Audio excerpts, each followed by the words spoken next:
2019 NFL season is officially underway. We're here at Gillette Stadium. I'm Kevin Duffy of the Boston Herald. Karen Guregian, Patriots beat columnist of the Herald. Day one of practice in the books. Pretty uneventful days. Bill Belichick said yesterday it was going to be a continuation of minicamp. The pads go on Saturday, so there wasn't much. There wasn't any hitting. It wasn't super competitive. Not much excitement. So I think we'll talk about, first of all, who was here, who wasn't, who played. No Michael Bennett and no David Andrews, both surprise absences. Bennett did not participate in the voluntary portion of the offseason, but was here at minicamp, so we'll see why exactly those guys weren't here.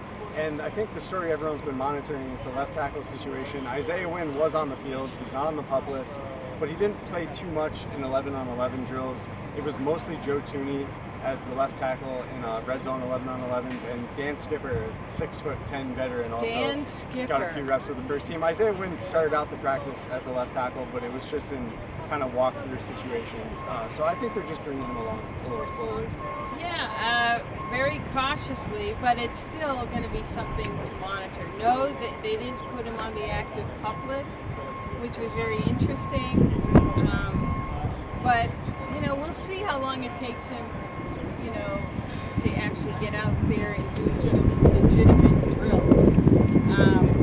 Saturday is when they'll put the pads on and start hitting people. Are they going to let him hit anybody? My guess is he's probably not even ready for that. Yeah, I mean, if he's not participating in the team drills at this point, I don't know if he's going to be doing it when there's actually full contact. So it just might be a work in progress throughout the entire summer, and I think that's why they spent so much time in the spring getting Joe Thuney ready to play that spot.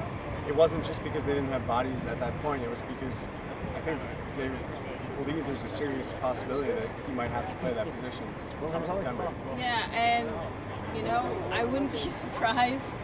Again, we'll see how quickly it takes Isaiah Wynn to get actual reps. There weren't many competitive passing drills. We had a little bit. It was all red zone work. I thought the defense stood out today, unsurprisingly, because it's really wide receivers against the secondary at this point in camp. And the secondary is probably the strongest position group on the team, if not one of the strongest in the league. And this is a really, really good group of cornerbacks.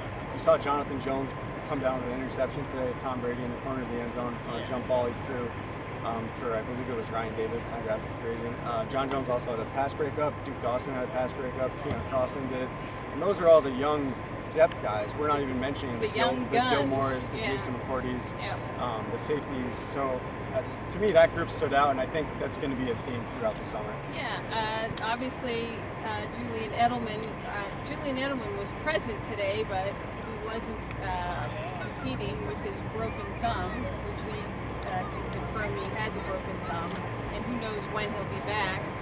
But it was definitely a day for the defense, definitely a day for the cornerbacks, and it was, really cornerbacks not named Gilmore. They didn't even throw at Gilmore, so it was a good chance to see just how good some of the other guys are. And as you said, Jonathan Jones really stood out. Keon Crossan, they are just loaded in the secondary, and you can't make much from one practice, but it's obvious there's going to be a lot of competition too for jobs in that position. Yeah, I think it's possible they keep most of those players and then just deploy them on a week-to-week basis. There's going to be some games we saw in the AFC title game in the Super Bowl. Jonathan Jones played a prominent role and played safety in the Super Bowl. In other games earlier this season, Jonathan Jones didn't play too much. So I think they have a collection of talent. They know exactly what each individual strength is, so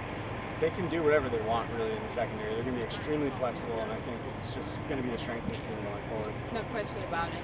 Yeah, and the other big story, I guess, I don't know if it would qualify as a big story, but really one of the interesting stories coming out of day one, Danny Etling, who was the third quarterback last year on the practice squad, 7th round pick at LSU. It was assumed that he probably wouldn't have a spot because they drafted Jarrett Stidham, and they're likely going to keep Poyer, Brady, and Stidham. Danny Etling's playing wide receiver. So that was a little bit of a surprise. He's got some wheels. We saw him on that 80-yard touchdown run he had against the Giants in the 4th preseason game last year. So he's pretty athletic, but he's certainly not Julian Edelman athletic or someone who's an obvious transition candidate to move to receiver. So I think it was kind of surprising to see him out there running routes and catching passes. Yeah, we were looking for him in the red jersey, and it's like, where is he? Where is he? Where is he? And all of a sudden, oh, there's number 5 in a white jersey while he's still on offense. You know, basically, they told him probably between mini camp and this camp, if you want to make the team, you got to try and do some other things. You got to try a different role. I actually saw him too working with the special teams units, and good for him. Good for him to, you know, do whatever they're asking him to try and stick. I mean, he was a quarterback at a major school, college school, and all right, forget quarterback. I'll try something else, you know, just to try and help or just to try and stick. So there he is. There he was out today, catching passes. Yeah, he's obviously a player Belichick respects and appreciates his work ethic, and I think Belichick views him as a high character, good locker room guy. Yeah, without I don't question. know if that's going to translate to him actually carving out a spot on the team. It's very difficult to do. He ran a 4.76 40, so he's fast for a quarterback, but he's not fast for a wide receiver. So we'll see. I mean, as Karen said, he's playing special teams. How'd they do in that 3-cone drill that I don't know. Edelman kind of mastered? It would be pretty sad if I knew his 3-cone number. Yeah, it's bad enough I know his 40-yard dash time. Yeah, we'll have to look all that up. But I mean, points for Etling that, you know, a lot of quarterbacks would just say, nah, I'm not doing that.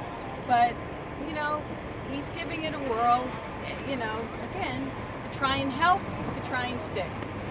I think we'll wrap it up with Danny Etling. Yeah. So you guys can follow all of our coverage on bostonherald.com. Read all our stories in the paper. We'll be back here tomorrow with more videos for you from training camp.